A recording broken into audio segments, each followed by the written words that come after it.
Welcome to this week's Cattle Call. I'm Susan Littlefield. What a great day to be able to talk about the happenings of a cattle market. Just for folks that are watching this, we're recording this on a Wednesday where we had some great sales taking place, some great demand out there for the cattle prices. Nice to see those future markets with a lot of serious green on the screen. We'll talk about maybe what's happening north and to the south with cattle movement, but then the talks I've been hearing that we might be picking up some cattle weights as well. We'll look at demand from a consumer perspective as well as gas prices, unfortunately, continue to creep higher. Brad Kooima joins us today. He's with Kooima and Varlick out of Sioux Center, Iowa. Let's talk about this demand. I tell you, what a great opportunity to have some cattle for sale today. Oh, man. It was a fun day. We haven't had one of these in a while, Susan, where it felt like as a producer, you actually had some leverage. How's that for a word, right?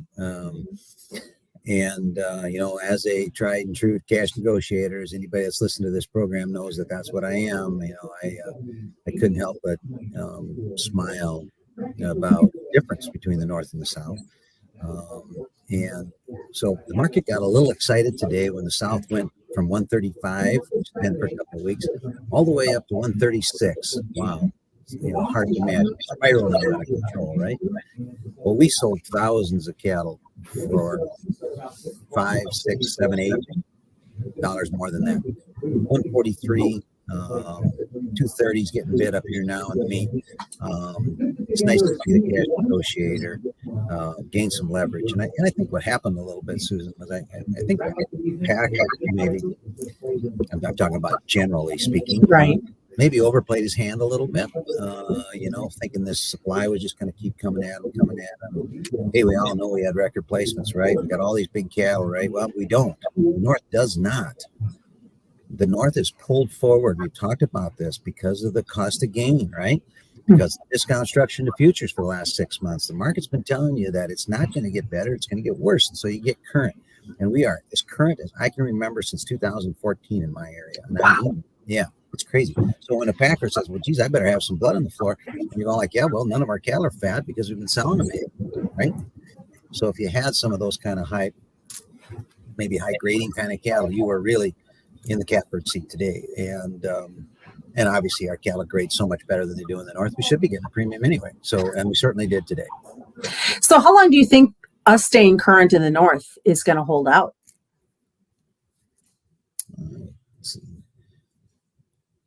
June of 2024. A while.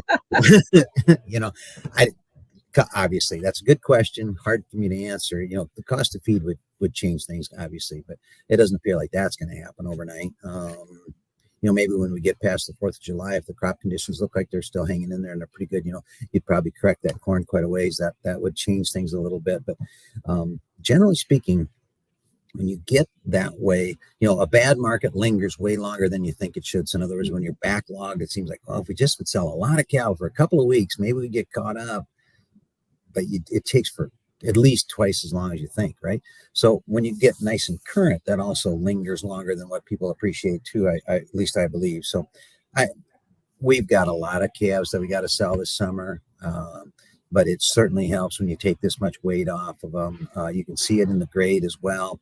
The choice select spread is out there a long ways where you got I think a commercial that's chasing, the choice if you can find some. So, it's a nice setup. I wish we could brag about $200 a head profit deals. I mean, these cattle still barely work here because the cost of gain is what it is. But at least we feel better about it today than we did yesterday. That's for sure. How are we doing on weights? I mean, we had a couple of weeks where weights were dropping. Are they starting to inch back up again?